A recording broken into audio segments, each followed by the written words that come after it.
Ladies and gentlemen, I give you Janet Calcaterra.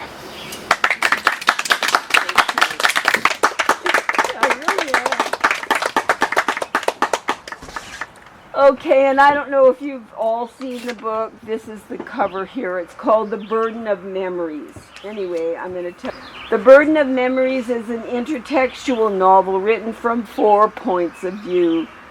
2 sisters, Adrian and Cass, their mother, Gloria, and their father, Alex. Alex's point of view appears in diaries and letters. The other characters each have chapters. The most important character is Adrian. She has 6 chapters. So I'm going to read from her point of view first. She wakes with her head on the kitchen table when she hears banging on the door. It's the cab driver with her bottle. She could take a drink up to her 3rd floor observatory and look at the stars, but freezing rain still ravages the roof.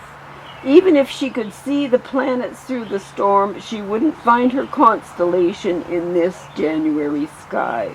More than anything, what she really needs is sleep. On her way to bed, she sees Aunt Margaret's express post envelope on the bedroom desk. She crosses the room and breaks the seal with the letter opener. The contents spill out and 2 items fall to the floor. One is a translucent blue aerogram. The other is a note scribbled in pencil on a scrap of cheap lined paper. The aerogram has a post-it note stuck to it from Aunt Margaret saying, "You may want to read these old letters your father sent from the war." Although she worries that reading them might bring back the sadness she felt for so long after his death, she pulls the note away and sees a code-like return address on the aerogram. The back says, "Passed by sensor number 1187. She begins to read. Rocco San Giovanni, 09-12-43, 5th Field Ambulance, 1st Canadian Division, RCAMC. Dear Mother and Father, your letter, which came yesterday, was the quickest I've received at the front. More than 9 months have passed, but your cable about Gloria's stillbirth has never come. She looks so forward to the baby, but now she's alone, and I'm still trying to deal with my sadness. I wonder what else I've missed. Love, Alex." While she knew her mother was so secretive about her own life that she sometimes seemed cold and unfeeling, reading that she'd had a stillborn baby evoked compassion for her. It must have been almost unbearable while her husband was at war so early in their marriage, to lose a child whose arrival she'd longed for. Considering this saddened Adrian and made her admit that when she was trying to get pregnant, Gloria was able to put aside painful memories and encourage her daughter to keep trying, because she herself had had 2 successful pregnancies after that stillbirth. Adrian pushes away the pain of recalling how she was unable to conceive with Graham and retrieves the other note from the floor. Although it was written by her father while at war, she doesn't expect, as she reads, for anything written in pencil on cheap, lined paper torn from a school scribbler to be very consequential. 1959. Mother, you've always understood me. The girls are doing well. Today I lost my battle-fatigued patients at the hospital, and we could use this money. It would help if Gloria could teach, but she can't. Married women aren't allowed in the classroom, as if their carnal knowledge might rub off on the children. Besides, if she could return to teaching, people would think I couldn't provide for my family. In order to do that now, I'll have to look for more patients in need of psychiatry. When I'm alone in the den, I can't stop thinking about the dead. It's as if they're calling me to join them. Alex. On reading this, Adrian is stunned at how she'd presumed so flippantly that anything her father might have written even 36 years ago would be so inconsequential. After all, he was a medical doctor who'd studied to become a psychiatrist after the war, so he must have been intelligent, if not insightful. She wishes she also had that gift of insight regarding this letter. It puzzles her enough that she's curious about what he meant by the dead. Maybe it has something to do with the war. So that's Adrian. And then there's Cass, whose full name is Cassandra. She has 3 chapters in this book that are written from her point of view. She's a sociology professor at Nipissing. Anyway, Cass downshifts into 3rd gear, urging her Miata to climb Airport Hill. All day, snow-swollen clouds from the northwest have threatened and are now letting loose large flakes that blanket the dirty snowbanks lining the road. Such flurries are a welcome break from 2 weeks of deep freeze. During today's final class before reading week, she'd wished a blizzard would ground Adrian's flight and her arrival would be postponed for several days. The week would pass and Cass could return to school without Adrian coming to North Bay. When her sister called a month ago to say she'd bought a ticket, Cass, who'd always envied Adrian's large Toronto home because she herself lived in an apartment, went into overdrive. She washed walls, ironed curtains, and waxed floors. Then she bought new furniture and rugs for her living room, as the old ones looked shabby. This spending spree, her usual way of coping with anxiety, always improved her mood until the credit card bills came, when depression enveloped her. By yesterday, she was so tired from cleaning that she felt neither physically nor emotionally prepared for Adrian's visit, and she certainly didn't have the energy to shop for food. As she turns into the airport, her tires slide on slush, and she reminds herself to slow down. She joins a crowd of people on the 1st floor opposite the runway and sees, through the glass doors, snowflakes tumble under floodlights. Soon, Adrian stands in front of her. Cass squeals and leans forward for a hug. Her sister wears a pea jacket and denim skirt. Her normally dark brown, stylishly cut hair is scruffy and light with gray. Puffy pockets swell beneath her eyes. Adrian's disheveled look seems to say she's depressed, and her appearance makes Cass feel overdressed in her full-length black coat. "Is that carry-on your only luggage?" Cass asked, pointing to the small bag Adrian's carrying. "Yes, I thought for an outing we could go shopping in Sudbury. The only worthwhile store there is Eaton's. They have good bras and socks, and I need both. All I need is jeans, but we could drink scotch and watch soaps instead." That's not going to happen, thinks Cass as she holds open the door.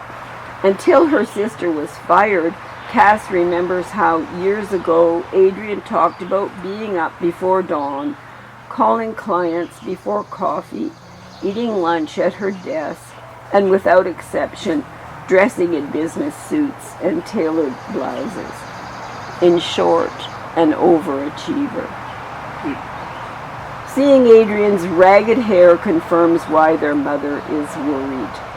"We could," Cass says, putting Adrian's bag into her trunk, "or we could decide later." Snow makes the road down Airport Hill slippery. Below, Lake Nipissing is dotted with fishing huts, today's holes already frozen. At Algonquin, Cass turns left and asks, "Was there food on the plane?" "Peanuts and a drink." I didn't have breakfast, so I'm a bit hungry. Great, thinks Cass. A guest with an empty stomach and a kitchen that's bare except for dried beans, brown rice, and a frozen lasagna, which all take really a long time to cook. She wishes she'd found the energy for grocery shopping. I just want a drink with my feet up. Let's get you settled at home, then we'll eat out and stop at the liquor store. So that's Cass. How am I doing for time? You're fine. Okay. When you see the moon go up. I don't even see it. I can't read that long. Anyway, so this is Gloria. Gloria is Andrea and Cass's mother. She and her second husband, John, work at a soup kitchen that feeds the hungry. Here, she's baking cakes for today's dessert. And I need to have a drink. Anyway.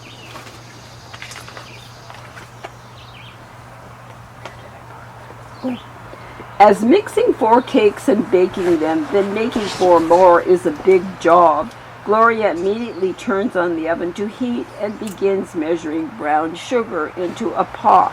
She heats it with water, adds shortening and spices, then stirs the syrup. A bouquet of nutmeg and cinnamon rises out of the pan and takes her back to the summer kitchen at Hillview when she and Alex were courting. She'd made a spice cake with these flavors and iced it with Grandma Muir's coconut topping. As she knows there's unsweetened coconut in the pantry too, she'll do the same with these. After greasing the pan, she stirs in the rising agent, then spreads the batter into the tins. When the ring sounds to say the oven is heated, she puts 4 cakes into the oven and starts again. As she's stirring the next batch of syrup, she remembers how the Muirs never used milk. They had cream. This brings Alex to mind, and how their whole lives were ahead of them when she'd learned to make this topping. Only years later, when he'd returned from war and she'd observed his catatonic behavior in the den, did she understand what operating on those battle casualties had done to him. And until Adrian started asking questions, that summer had faded with the decades. She knows if she doesn't walk out of the kitchen now, she'll be in tears, weeping for Alex and his lost soul. The privileged life she lives now and the peaceful one she lived while he was at war have made it difficult for her to comprehend the horrors of battle. And now, as she works at the soup kitchen, she knows on some level it's a way to atone for how she didn't stop Alex's death. Repeatedly, she's asked herself if she did everything she could to save him from the fractured existence he led on his return. Could she have stopped him from drinking? She always cooked his favorite food, so he didn't have room for another scotch, yet he rarely ate much. Although he himself was one, could she have found him a psychiatrist? Would that doctor have known how to treat him? She certainly could have replaced the lock on that gun box and hidden the key. Through eyes blurred with tears, she sees John carrying a milk crate of boxed eggs across the church hall. He lifts his eyebrows at her from across the room.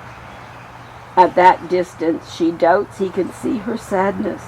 As he gets close to the kitchen, she nods at him with as much dignity as she can muster. Then, without speaking to him, she slips through the back hall to the bathroom and locks herself in.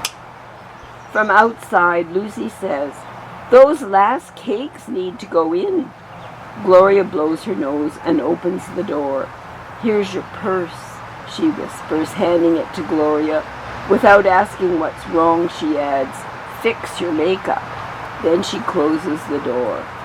Gloria finds a makeup wipe in her bag, cleans her face, and reapplies foundation.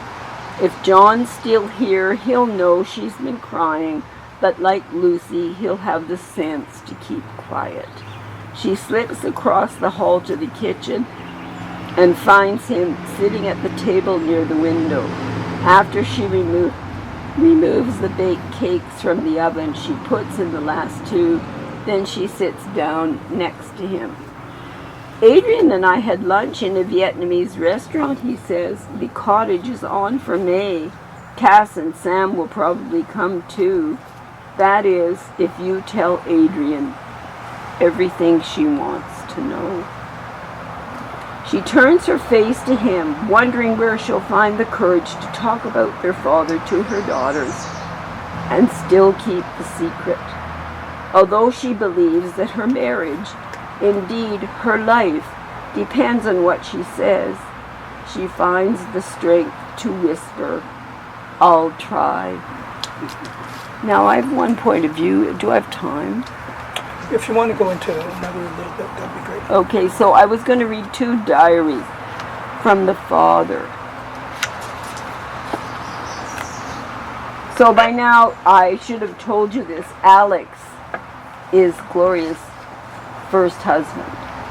And he died, and she remarried John. Okay, so Alex was Adrian and Cass's father and Gloria's husband. His point of view in the book comes from diary entries that appear between each chapter and letters he wrote home from World War II. This is the first diary entry. October 15th, 1938. Gloria gave me this diary to help me keep track of my life when I left her and her parents in London. She wants me to write things that happen while I'm studying medicine at the University of Toronto. Writing in a diary helps her understand her feelings, and she thinks it will also help me. She promises to never ask to read what I write, and I'll do the same for her. Living here is a big change from living at home while I took my undergrad at Western. Mother has always had hired help. When I first got to Toronto, I had off-campus room and board and watery soup every night. Some of my classmates are in the same situation, so we rented a house near campus and hired a housekeeper to clean, do the laundry, and cook. We play poker, drink, and attend class when we're not hungover. I need more money from Father, or I must quit losing at cards. There are lots of beautiful women here, but none as lovely as Gloria. I'm friends with Tong McPhee, who's first in class. He's useless to study, as he always beats me, but I'll beat him at chess. George McPherson invited me home to Ottawa for the weekend. He lives in a big house with maids like home. His father works in a government ministry. George said, "I'll introduce you to everybody. Who's anybody?" Big deal. Who's anybody? George's father is important, but so's mine. Even if it's only in London, and he owns a hardware store. So there's one more page, okay, that I was going to read. And it's the second last diary that Alex writes. And by now, this is the second to last diary entry from Alex's point of view. I'll leave reading his letters home to those of you who buy the book.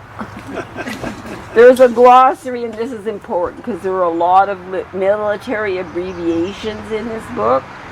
So there's a glossary on page 198 that tells you what they stand for. December 23rd, 1943. Mud, blood, pain, death around me. Have not slept in weeks. Jerry's still hold northwest side. Number 3, CIB taking return fire on North Road into Ortona. Stretcher bearers bring bodies as shelling continues. Almost out of supplies. Worry men sent for bandages won't return. Last time Jeep got through, some Christmas supplies arrived. Vino, Christmas pudding, but vino and morphine don't mix. Hate to deny anyone, including myself, such pleasure. After C-Force and 2nd Brigade took San Leonardo, got mixed in ravine, mired in ravine, mud made them targets for Jerry's. Most casualties fatal as stretcher bearers couldn't navigate mud. Reinforcements got tracked moving again. Seen men, women crushed by tanks. We're now evacuating for battle fatigue and madness when men's souls are left in the mud with the dead. Am trapped here with no escape. Want to get free, but can't. Can't meet demands to save men. Am exhausted. Doubt I can go on. Until Ortona, I thought that I could handle war. The dead will haunt me until I join them. Okay.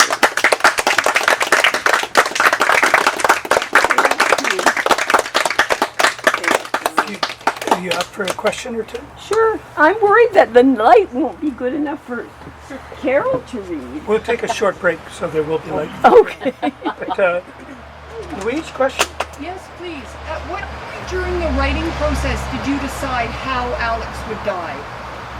Did you know that going in, or did you discover it as you started I writing? think I knew it going in. Although I think that part of it, I had to figure out how I was going to get there. You know, how I was going to make it mysterious enough that people would keep reading and care about that. Okay? Thank you. And second question, since I have the floor. Your time is almost Monrovian in the way you flick from past to present to future to past again. Were those conscious decisions, or did you just write what the writing seemed to demand of you? I would say it was what the writing seemed to demand. I really had an idea of what I wanted. I mean, feeling is really important to me, and characters and how they see things and how they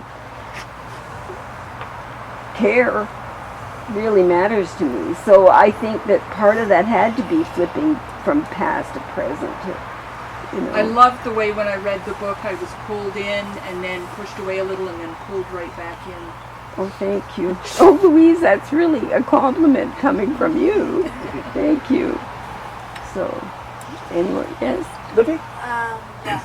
I'm new to this, so I haven't read the book quite yet. I just got in bed yesterday, but I'm wondering, why did you title it The Burden of Memories? Well, I'll tell you. This is interesting. Please. I originally was going to call it Until Ortona, based on the last line that I read. And then I was going to call it Written in the Stars, because there are lots of stars in this book. But the publisher didn't like any of those titles and said, you're going to call it The Burden of Memory. Oh, God. And my contract says... God. Not the answer I wanted. Yeah, I'm sorry. I'm sorry. No, but that's actually, all it it took me a little while to get used to it. I thought, I think it's an excellent name. It's Oh, a beautiful thank you. title. It Sorry is a for beautiful interrupting. title. well, no, I'm glad to hear that, because at first my reaction was, I hope people aren't worried that they'll be depressed by this, or no. And then it warmed up on me, and I thought that she made a good choice. Yeah. Were you able to bargain for a multi-book contract? Multi-title. Multi-title? No, You immediately should have that. called me, Janet. Well, I did actually. Barry and Jennifer were very helpful to me, because I had to sign a contract and I certainly never had, and they had. So I asked them would they read it and tell me if it was all right. And they didn't say, well, she's telling you that she's going to title the book. They didn't warn me. But I did, when she first said this is what the title's going to be, I got out my contract and read it and realized, yeah, it says that she has the final say. So That's what happened. It's a Apparently. beautiful title. Yeah. Thank you. Thank you. Are most memories a burden? I think they certainly can be. I personally know in my personal life, and I think in this book, they are to some extent. But I think I would ask if there's anyone here who doesn't have a memory that can be a burden.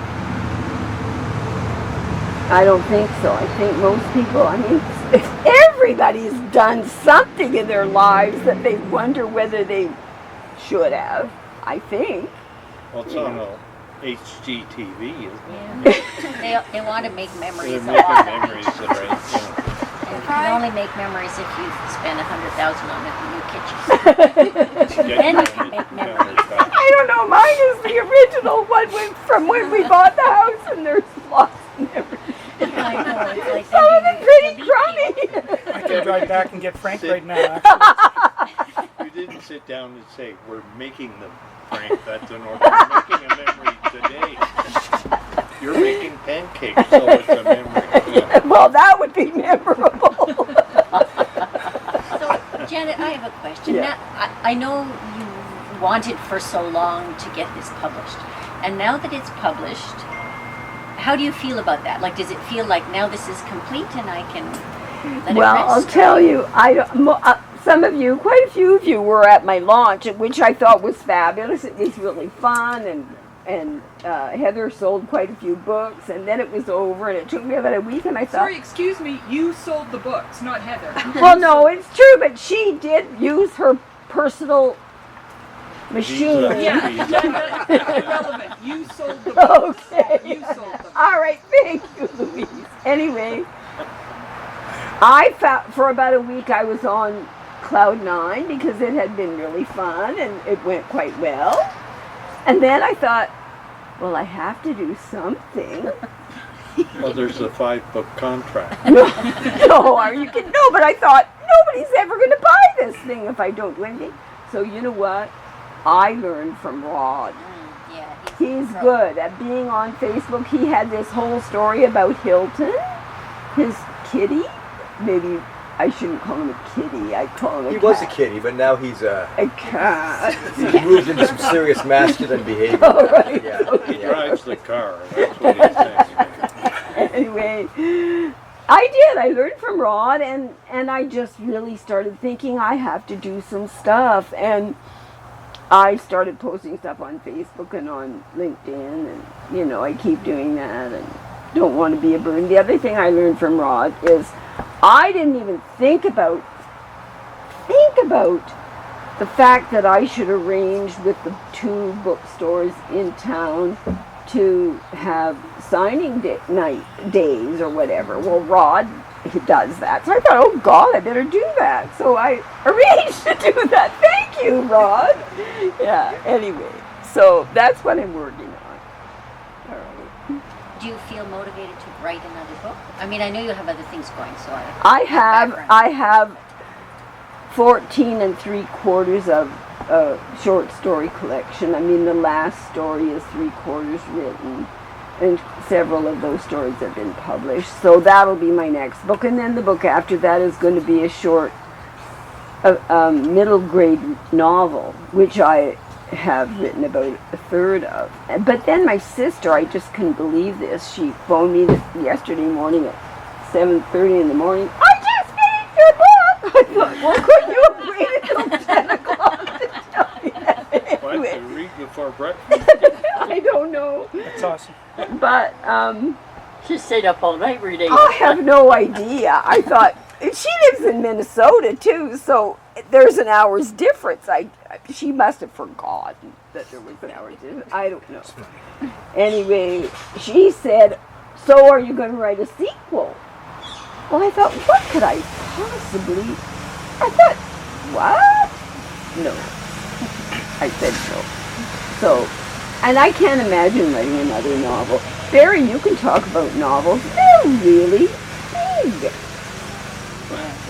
They're a big deal. And I mean, what is the long breath? Who used to call it that? A novel? The long breath, can you remember who said that? No. I can't either, but anyway, it's a really, really long thing to do. Yeah, they take years. They do, and if you want, you know, you have to go back to it, you have to check, you have to rewrite, you know, it's a big deal. And time passes, and everything in the world changes. No longer Then you have 2 kids, and you consider divorcing your husband. On that happy note, oh, sorry, go ahead, Jimmy.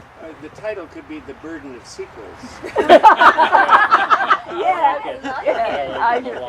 My hunch is that you were talking to the sequel on the phone. Pardon? You were talking to the sequel on the phone. Right. Because sisters figure so prominently in this. Yeah. They Maybe do. a flock of sequels. Oh God! On that brutal note, we'll take a very quick break, 5 minutes, folks, just to water up, grab a bite to eat, and then we'll hear from Carol. I'm taking names for a small fee.